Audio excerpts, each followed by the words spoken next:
Bien, ayer anoche estábamos estudiando acerca del pan que Dios hizo llover del cielo, ¿o de qué estábamos estudiando? Exactamente. Dice Éxodo 16:4, he aquí, dijo el Señor, yo les voy a hacer llover pan del cielo. Y el pueblo saldrá y lo recogerá diariamente la porción de un día, para que yo lo pruebe si anda ¿dónde? En mi ley o no. Entonces, una de las cosas que descubrimos ayer, dos cosas descubrimos ayer, o reencontramos, como decía el pastor en la introducción, ahí están los temas. Ahí están los temas, cuando lo estudiamos el pasado miércoles, que anoche no estuvimos. Pero el pasado miércoles, él mencionó que nosotros estábamos encontrando temas que están ahí escondidos. Ahí han estado siempre, hermanos. Siempre han estado esos temas. Lo que pasa es que toca que cavar un poquito. Y cuando uno cava aunque sea un poquitito, descubre maravillas en la palabra de Dios. Eso es lo que hace la palabra de Dios tan especial y tan singular. Dos cosas descubrimos antier, el miércoles. Una, de que Cristo realmente es el pan vivo que descendió del cielo. Todo ese maná estaba representando a Jesús, que un día también descendería del cielo. Jesús dijo en San Juan 6, 48 al 50, este es el pan que desciende del cielo, para que de él come no se muera. Y la segunda cosa que juntos ayer encontramos, descubrimos, es que Dios le dijo a su pueblo, mirad, que yo les estoy dando el sábado. Y por eso hoy, era un viernes, les estoy dando doble pan, para que ustedes mañana sábado no tengan que salir a buscarlo. Entonces, una de las cosas que descubrimos antier fue que el sábado no apareció apenas en el monte Sinaí, sino que el sábado es anterior al Sinaí. Antes de que Dios les diera la ley en el monte Sinaí, ya estaban guardando el sábado. Y Dios les estaba exigiendo que descansasen el sábado. Entonces, esa es una buena conclusión. El sábado es anterior al Sinaí. Pero bien, hoy vamos a levantarnos otra vez porque la nube va a avanzar. Si ustedes se han dado cuenta, durante todos estos días hemos venido siguiendo la nube. Y hoy llegamos a ese día cuando dice Éxodo 17:1, toda la congregación de los hijos de Israel partió del desierto de Sin, ahí donde recibieron por primera vez el maná, y siguieron por sus jornadas conforme al mandamiento de Jehová. Y ahora, ¿dónde acamparon? Dice, acamparon en Refidín. Y aquí nos encontramos con otro problema, distinto a los anteriores. Aquel problema es que no hay agua. Antes tenían agua, pero acuérdense que estaba amarga. Ahora, en Refidín no hay ni siquiera agua amarga, nada, solo arena en el desierto. Ahora, ¿por qué Dios los está llevando por esos lugares? Hermanos, porque simplemente Dios quería darles tremendas lecciones a ese pueblo y lecciones para nosotros hoy en día. Hoy vamos a sacar una de las más hermosas lecciones, una de las lecciones que los profetas mayores y otros profetas recrearon la historia, tomaron la historia para darle un sabor de vida para nosotros. Entonces dice la escritura que ellos acamparon en Refidín y no había agua para que el pueblo bebiese. Y hermanos, el pueblo se enojó y altercó el pueblo con Moisés y dijeron, danos agua para que bebamos, danos agua. Y Moisés les dijo, oiga, pero ¿por qué altercáis conmigo? ¿Por qué tienen problemas conmigo? ¿Por qué tentáis a Jehová? El pueblo realmente estaba tentando a Jehová, según lo está diciendo el profeta Moisés. Y dice Éxodo 17:7, y llamó el nombre de aquel lugar Masá, y también Meribá o Meribá. ¿Por qué razón? Por la rencilla de los hijos de Israel y porque tentaron a Jehová diciendo, ¿está pues Jehová entre nosotros o no? ¿Notan lo que quiere decir esa expresión Meribá? Meribá quiere decir en español, oiga, al fin, ¿Dios está con nosotros o no está? ¿Está Dios con nosotros o no está? ¿Cómo este pueblo se atreve a preguntar si Dios estaba con ellos o no estaba? ¿Acaso no estaban viendo la nube que los seguía? ¿Acaso no se dan cuenta que en la noche había una columna de fuego? ¿Acaso no habían visto cómo el Señor abrió el mar rojo y cómo destruyó a los egipcios? ¿Acaso no se dieron cuenta que fue el Señor el que convirtió las aguas amargas en dulces en Mara? ¿Acaso no vieron que el Señor le dio pan del cielo unos días atrás? ¿Por qué esta gente está así? Todavía se preguntan, ¿está Dios con nosotros o no está? ¿Será que nos abandonó? Todavía la nube está aquí, pero ¿será que Dios está aquí o estará muy ocupado? Entonces Jehová le dijo a Moisés, Moisés, pasa delante del pueblo, toma contigo de los ancianos de Israel y toma también en tu mano tu vara con que golpeaste el río Nilo y ve. Entonces Moisés toma aquella vara y se dirige ahora la misma vara con la que golpeó el río Nilo. Con esa misma vara el Señor le dice, acércate a la peña. Y nosotros dice la escritura, Éxodo 17:6, y aquí que Dios le dice, yo estaré delante de ti en la peña de Horeb. Y ustedes saben que hay muchos cantos que se entonan mencionando la peña de Horeb. Cristo es la peña de Horeb que está brotando agua saludable para mí. Ven a tomarla, que es más fresca, más dulce que la miel. Esos son cantitos, refresca el alma, refresca todo tu ser. El canto famoso de la peña de Horeb. Entonces Moisés se para frente a la peña de Horeb y Dios le dice, golpearás la peña y saldrán de ella aguas y beberá el pueblo. Estamos notando la figura. Golpearás la peña y saldrán de ella aguas y beberá el pueblo. Y dice el apóstol San Pablo en 1 Corintios capítulo 10 versículo 4, refiriéndose a ese evento de la peña. Ahora fue algo impresionante. Una piedra, roca maciza, pedernal, era pedernal, la golpeó apenas con una varita y enseguida se agrietó y empezó a brotar el agua. Y dice San Pablo, y todos bebieron la misma bebida espiritual, porque bebían de la roca espiritual que los seguía, y la roca era Cristo. Entonces notan ustedes que los mismos escritores bíblicos toman el relato de Éxodo y descubren que maravillosas enseñanzas para nosotros. Entonces, por lo menos aquí ya llegamos a la primera conclusión. ¿A quién representa la peña de Horeb realmente? A Jesús. Y ellos bebieron de esa agua. Y Jesús dice que, y el apóstol Pablo dice que la gente bebió del agua espiritual. Ellos bebieron de la roca espiritual. Y noten el verbo que utiliza, que los seguía. ¿Qué quiere decir que los seguía?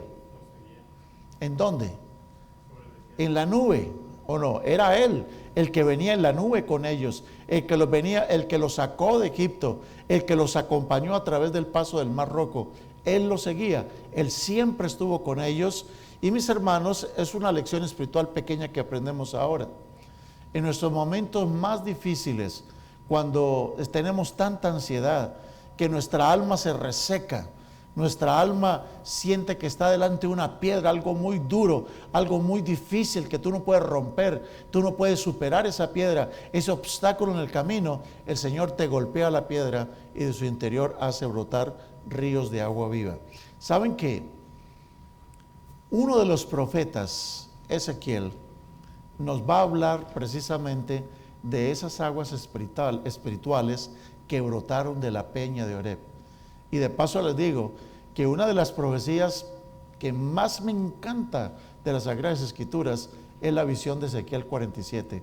Yo amo esa profecía, me encanta sobremanera Ezequiel 47, versículo 1 al 12, de modo que tomen nota de esta visión. ¿Qué fue lo que vio el profeta Ezequiel? Ezequiel vio lo que vio Pablo. Ezequiel vio que Jesucristo es aquella roca de la cual brotó agua espiritual y todo aquel que beba aquella agua tendrá vida para siempre. Lamentablemente, esa gente que bebió el agua en el desierto se perdieron. ¿Y eso qué nos dice a nosotros? Nosotros no creemos en aquella teoría que dice, salvos una vez, salvos para siempre. Dicho de otra manera, el hecho de que yo acepte el Evangelio no garantiza que yo voy a estar salvo para siempre. Porque una persona puede aceptar el Evangelio y si se descuida, como vamos a estudiar ahorita, se puede perder. O sea, no basta haber comido del maná, no basta haber bebido de esa agua. Si no nos mantenemos en una conexión vital con el Señor todos los días de nuestra vida, hermanos, vamos a fracasar. Entonces, ¿qué fue lo que vio el profeta Ezequiel? El profeta Ezequiel dice en el capítulo 47, versículo 1, que él vio una casa, vio el edificio, era el templo. Él vio el templo sagrado, no era el templo de Salomón, no era el templo de Herodes, era el templo que Dios iba a reconstruir, el templo que Dios mismo iba a levantar. Porque cuando Ezequiel escribió esto, no existía ya el templo de Salomón. El templo de Salomón había sido destruido.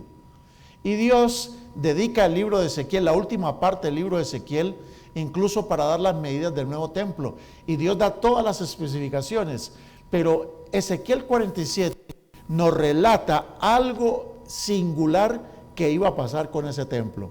Noten ustedes, tal vez ya lo han estudiado en el pasado o lo hemos estudiado, pero hoy tenemos que recordarlo, hermanos. Hoy tenemos que recordarlo. Porque ese pueblo en el desierto tuvo la oportunidad de beber el agua espiritual, el agua de vida y haber vivido para siempre. Pero lamentablemente no les aprovechó haber bebido de esa agua. ¿Se imaginan cómo sería el sabor del agua? Un agua espectacular, salida de la roca, de la peña, agua deliciosa. Bueno, dice el profeta Ezequiel que cuando él estaba mirando el templo que Dios iba a construir, Dios le hizo dar la vuelta por la casa. Y dice, cuando dio la vuelta y llegamos otra vez, al dar la vuelta por la entrada de la casa, me di cuenta que debajo del umbral del templo estaban saliendo aguas. Entonces, yo quiero que visualicen, imagínense, un templo hermosísimo, hermoso, y por la puerta principal, por debajo de la puerta del umbral, está saliendo agua. ¿Qué nos da a pensar eso? ¿Por qué está saliendo el agua? ¿Alguien dejó abierta la llave? ¿Hay una inundación? ¿Habrá que traer al plomero? ¿Qué fue lo que pasaría? ¿Sería un problema de plomería? Cuando Dios hizo el nuevo templo, ¿le fallaron los códigos de la ciudad de la Nueva Jerusalén? ¿Sería problema de plomería o qué sería? No, claro que no. Dice la Escritura que las aguas que salían de debajo del umbral de la casa salían hacia el oriente, porque la fachada de la casa del templo que Dios iba a hacer o que había hecho en la visión, la fachada de la casa estaba al oriente y las aguas descendían de debajo. ¿Y por qué lado salían? Salían por el lado derecho, hacia el lado derecho de la casa, al sur del altar. Nos está dando más detalles todavía. O sea, la puerta, imagínense la puerta, imagínense el altar, e imagínense saliéndose del templo el agua por debajo de la puerta del lado derecho, y las aguas van rumbo hacia donde está el altar, y siguen de largo. Y dice el versículo 2, y me sacó por el camino de la puerta del norte y me hizo dar la vuelta por el camino exterior fuera de la puerta, el camino de la que mira hacia el oriente, y vi que las aguas salían, serio y 2 veces que lo dice. Está la segunda vez que dice, y las aguas salían ¿de qué lado? Del lado derecho. ¿Es interesante o no? Es importante esa expresión. Cuando en un versículo se repite una expresión 2 veces es porque es muy importante. El escritor está enfatizando la importancia. Él dice, tomen nota. Segunda vez que les digo, ¿por qué lado está saliendo? Por el lado derecho. Si aparece 2 veces es porque quiere que nosotros lo recordemos. Entonces, imagínense el templo. Y del lado derecho del templo está brotando el agua. ¿Correcto? ¿Está ahí? Vamos, me están siguiendo. Y dice la Escritura que Jesucristo, hablando de él mismo un día, él dijo, él se comparó a sí mismo con un templo, con el templo de Dios. ¿De quién estaría hablando el profeta Ezequiel realmente? ¿Quién era ese templo glorioso de Ezequiel 47? Sin duda que estaba refiriéndose a Cristo inicialmente, el templo era un símbolo de Jesucristo. ¿No dice la Escritura también que nosotros somos templos de Dios o no? O sea, si nosotros somos templos de Dios, con más razón Cristo es un templo del Dios viviente.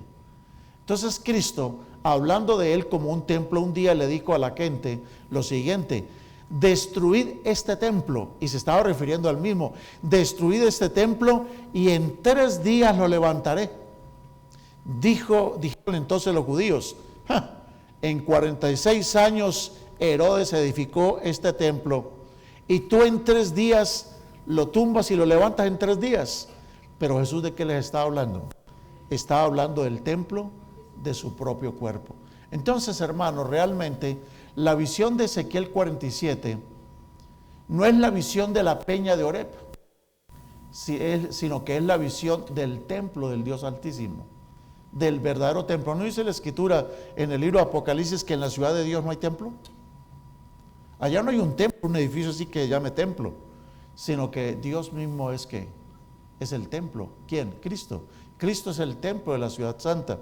Ahora, sigue diciendo la Escritura que cuando Jesucristo lo hirieron, cuando Él estaba en la cruz, un soldado agarró su lanza y se la enclavó por el lado derecho.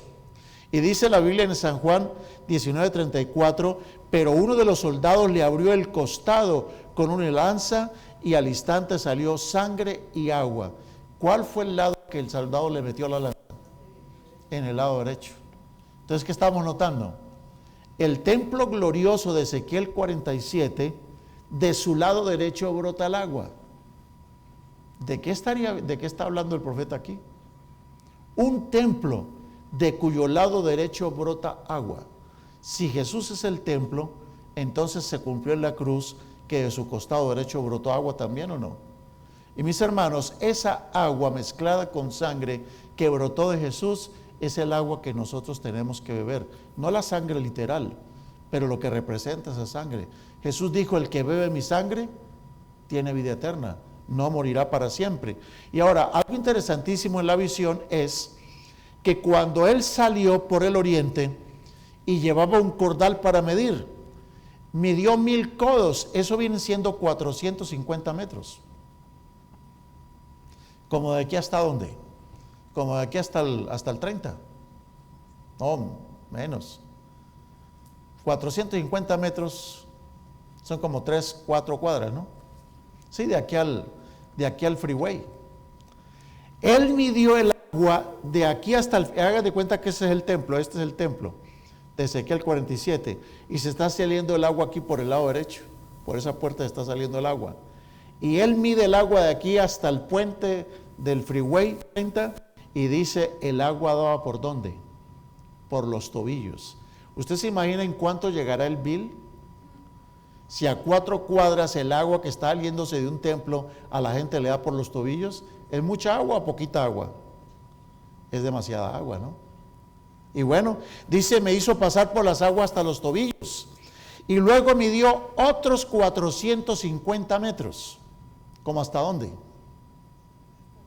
Sigamos por el 30, ni siquiera llegando a la Bay Line. Vámonos para el lado de Forward. Tomemos el 30.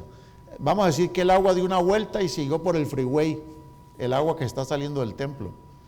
A 1 kilómetro de distancia, que es antes de la Bell Line, dice que el agua ¿por dónde le daba? Por las rodillas, antes de la Bell Line. El agua que está saliendo del templo, ¿por dónde le da? Por las rodillas. ¿De qué estamos hablando ya? ¿Es mucha agua o qué? Pero hermanos, aunque esté saliendo el agua, nunca tiende a crecer. ¿El agua que sale de algún lugar crece? No, se mantiene, no crece. A menos que le esté cayendo más que. Sí, digamos una tormenta, está lloviendo de todos los lados y está cayendo el agua mismo a una misma zanja, lógico, se inunda. Pero este solamente es un chorro de agua que estaba saliendo por la puerta. ¿Cómo es posible que a 1 kilómetro de distancia, a menos de 1 kilómetro, el agua está dando por las rodillas? O sea que esta agua tiene un efecto, que el agua se está ¿qué? Multiplicando, está creciendo el agua. Esa agua que brota del costado derecho del templo. Y aún más, midió otros 450 metros, ya la Bell Line. De aquí hasta la Bell Line, dice que el agua ¿hasta dónde le llegaba? ¿Dónde quedan los lomos? Pues los riñones, la espalda. Es mucha el agua, ¿no? ¿Se imaginan el bill? Terrible, eso es demasiada agua.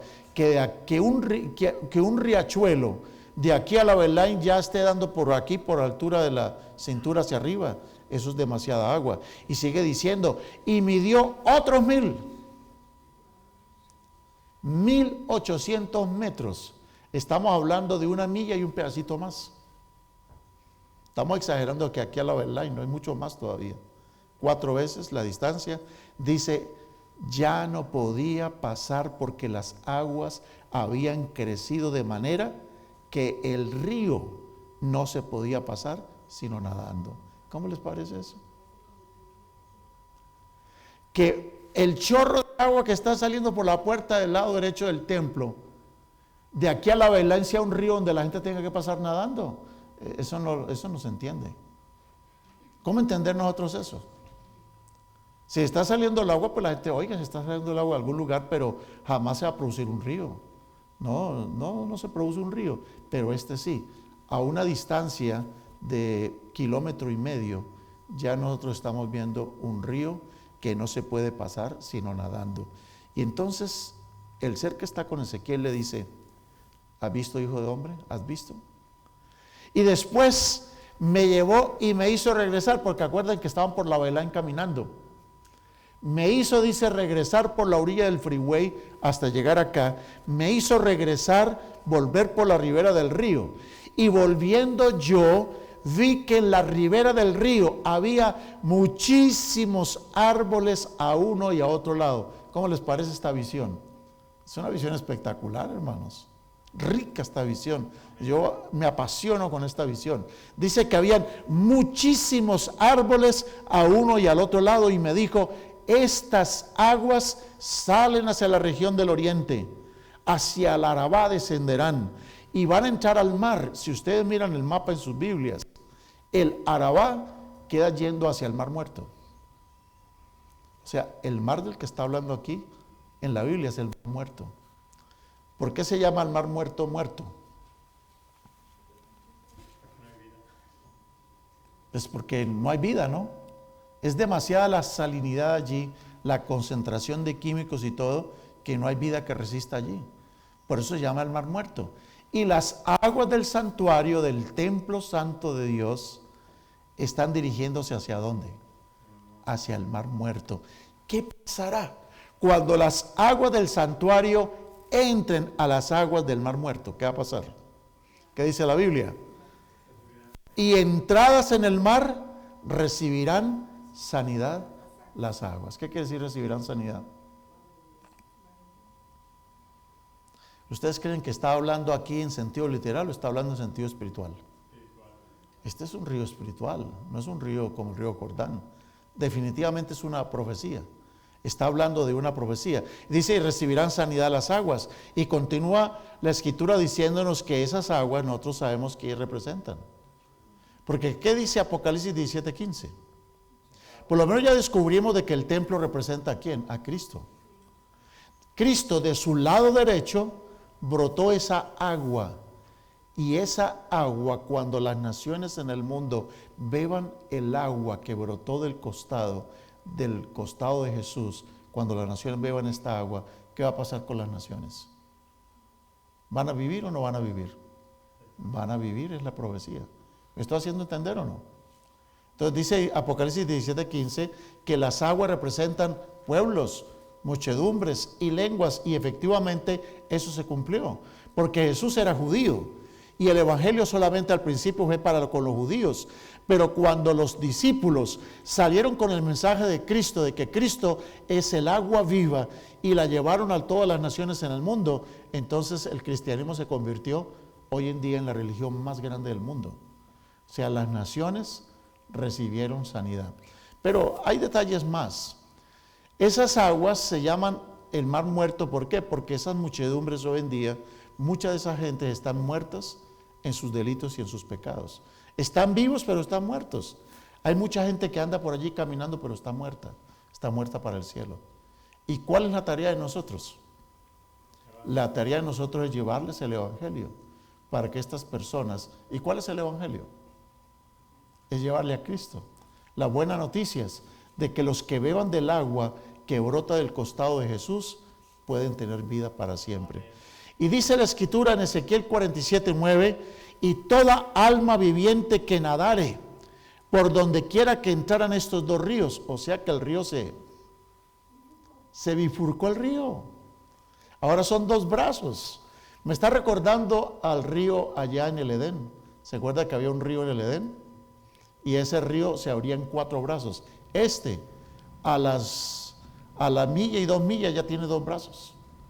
Y dice la escritura que cualquiera persona que nadare por donde quiera que entrar en estos 2 ríos vivirá. Y habrá muchísimos peces por haber entrado allá estas aguas, y recibirán sanidad, y vivirá todo lo que entrare en este río. Qué hermosa promesa del Señor, ¿no? Toda persona que beba del agua de Cristo, que nade en el río que brota de Cristo, vivirá para siempre, tendrá sanidad.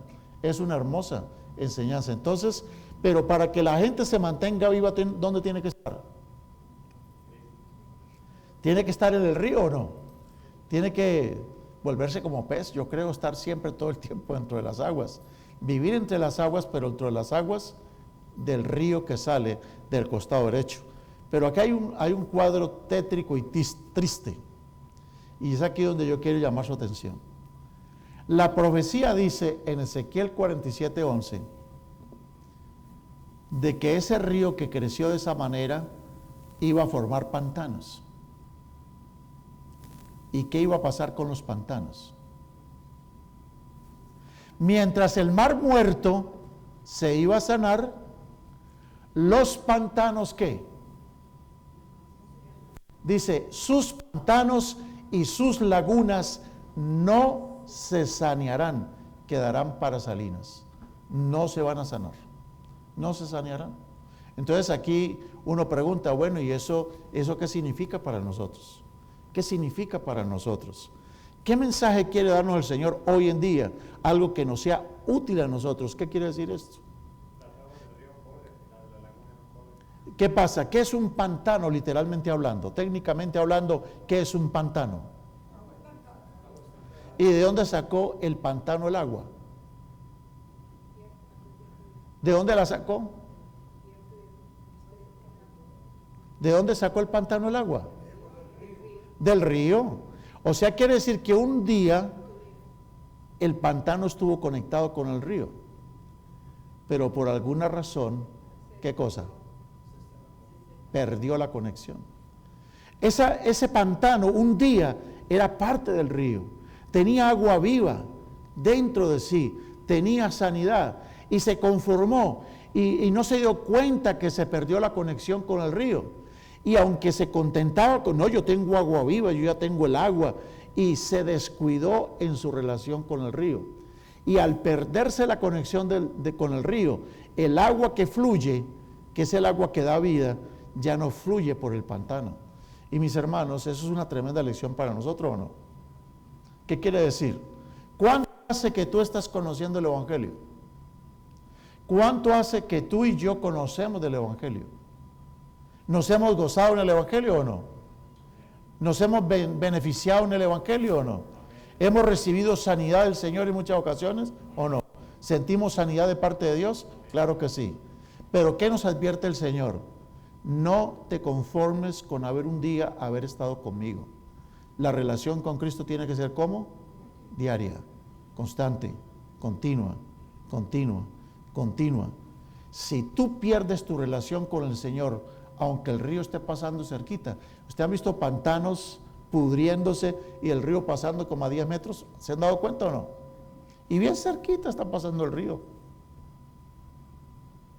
Muchas veces nosotros, hermanos, podemos estar dentro de una iglesia, sí, nos entregamos al Señor, nos bautizamos y aceptamos a Cristo y nos gozamos el día que nos entregamos, y entonces en nuestro corazón entró esa agua viva y creemos que con bautizarnos ya le hicimos. No, eso es apenas un comienzo, es apenas un comienzo. Si tú te entregas a Jesús, tú no debes perder la conexión con ¿quién? Con Cristo Jesús, que es la verdadera fuente. Si yo hago depender mi vida espiritual de mi esposa, o si mi esposa hace depender su vida espiritual de mí, ¿qué va a pasar con ella?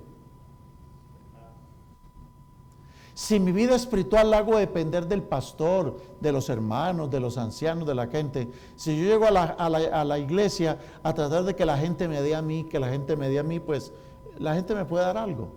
Pero hermanos, si hay alguien que no nos falla, ¿quién es? Es Cristo Jesús.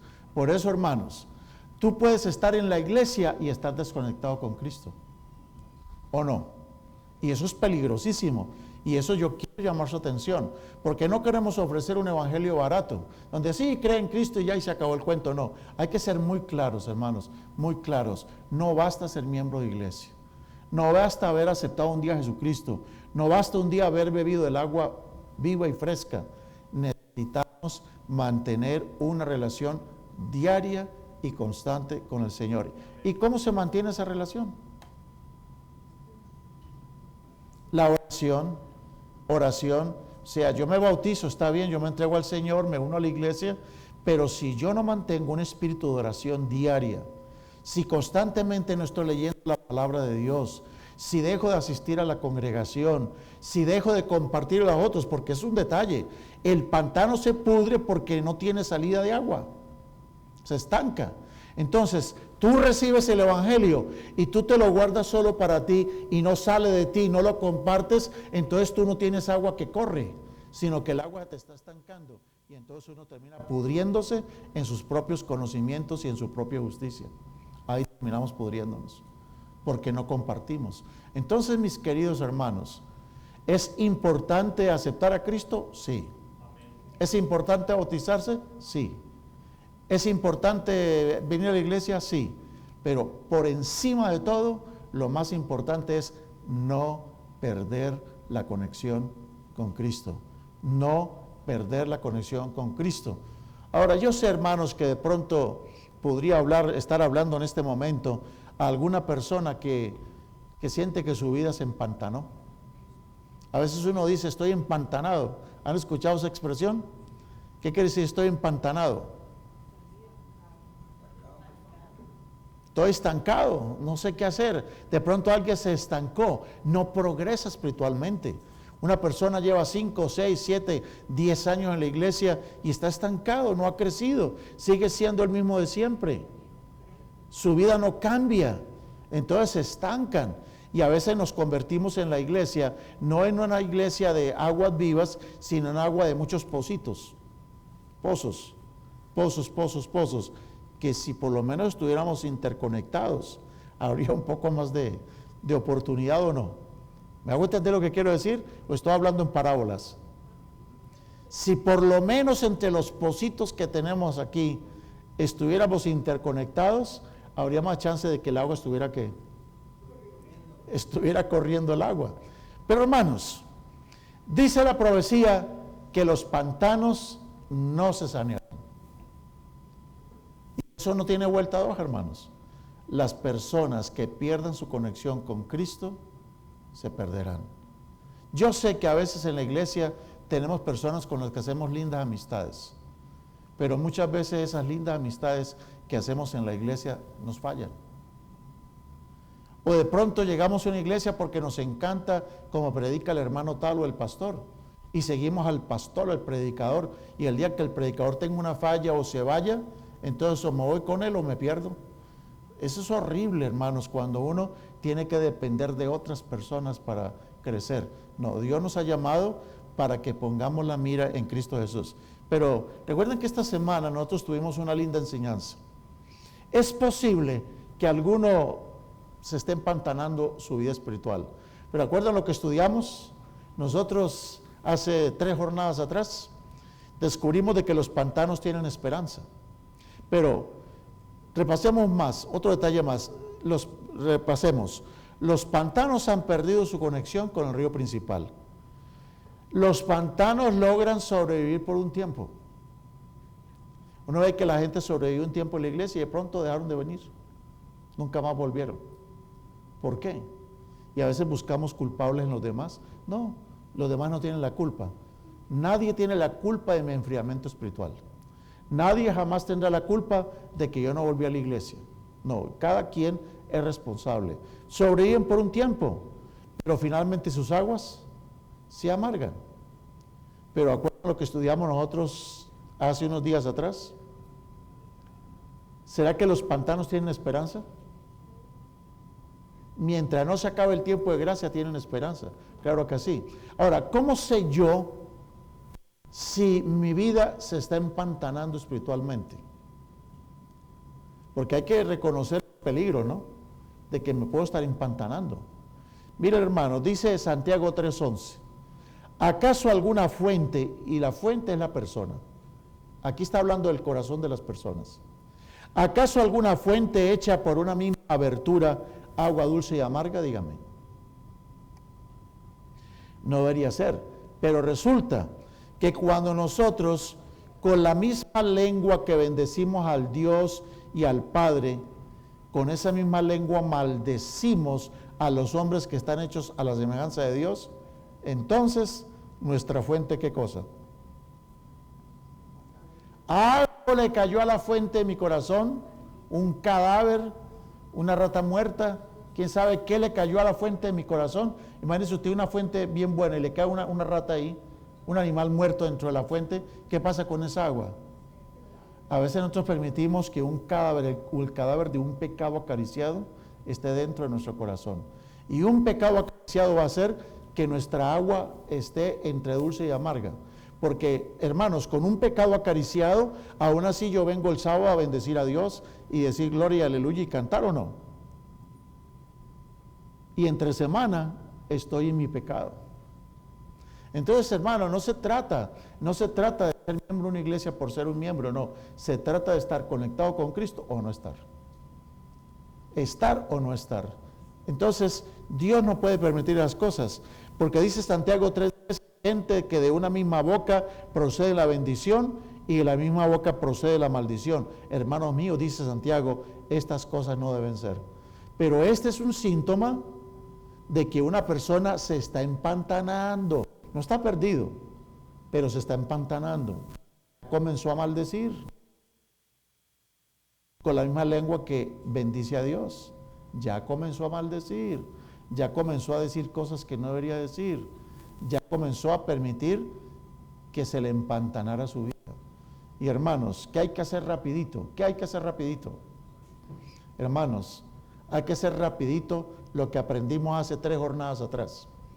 ¿Se acuerdan qué fue la solución para las aguas amargas de Mara? ¿Echaron al agua qué? El árbol. ¿Y a quién representa el árbol? Mis hermanos, nosotros descubrimos de que Jesucristo es la vara del tronco de Isaí y que Jesucristo es raíz de tierra seca. Y cuando ese árbol de tierra seca cayó en las aguas amargas de Mara, las aguas se endulzaron. Entonces, rapidito, hermanos, cuando notemos que de la misma boca nos sale bendición y de pronto estamos maldiciendo también, rapidito, hermanos, pidámosle a Cristo que entre en nuestro corazón y que el Cristo desarraigue en nuestro corazón toda raíz de amargura. Ok, retomemos la profecía. Ya dejemos los pantanos a un lado, pero ¿sí tienen esperanza los pantanos o no? La esperanza de un pantano es como que hacerle una canalita y reconectarlo con el río, ¿o no?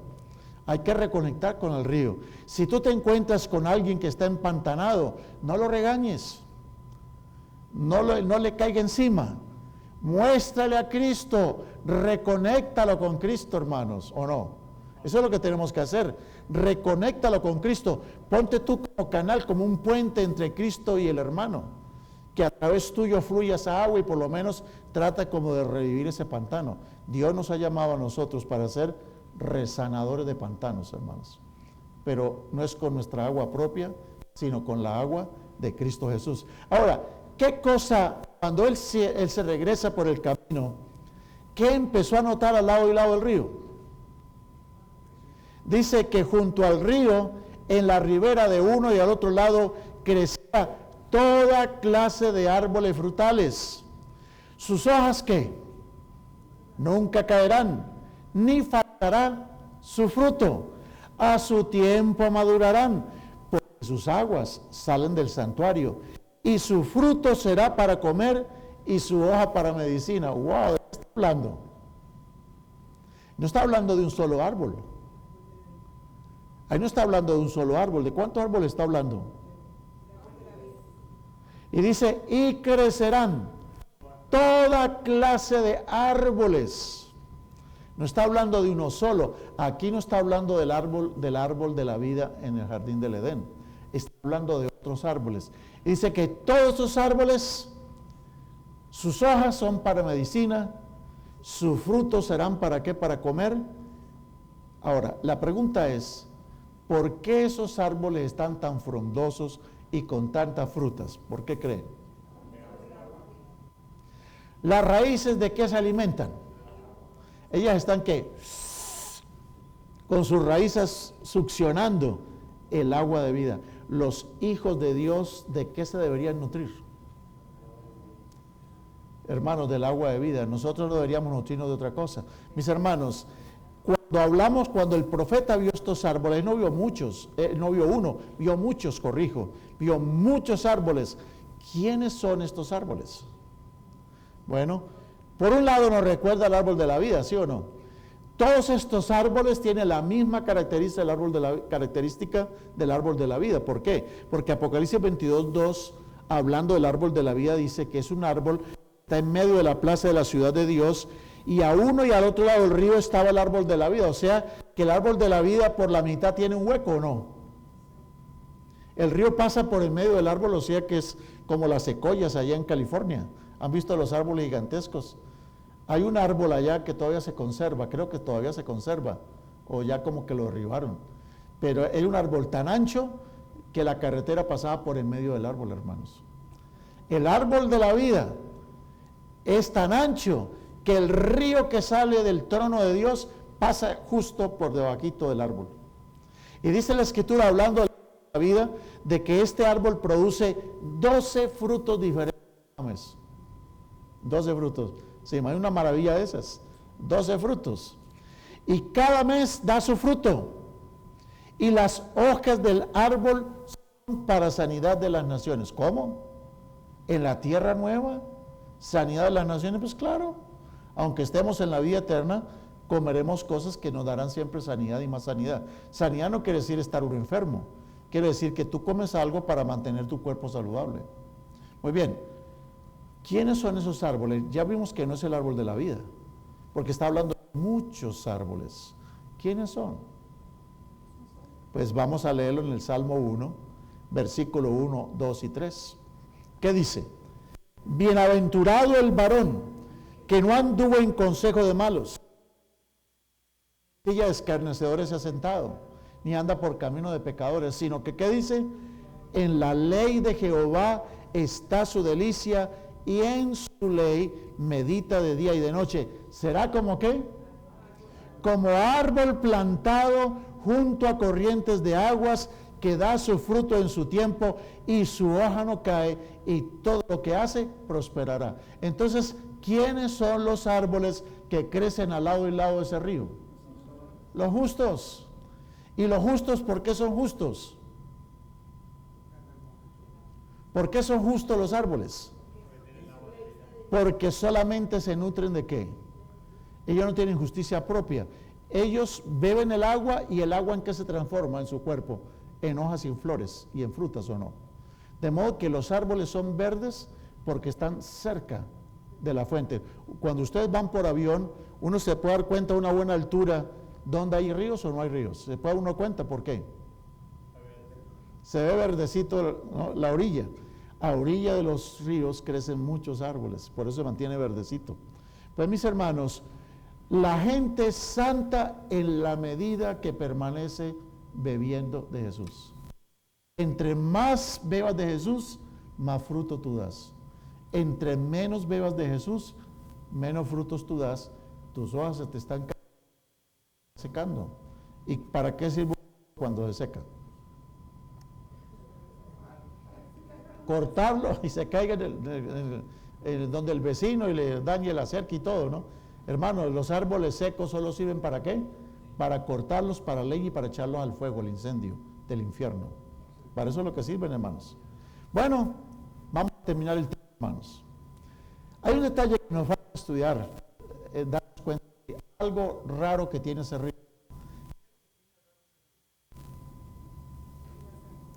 ¿Qué aguas qué?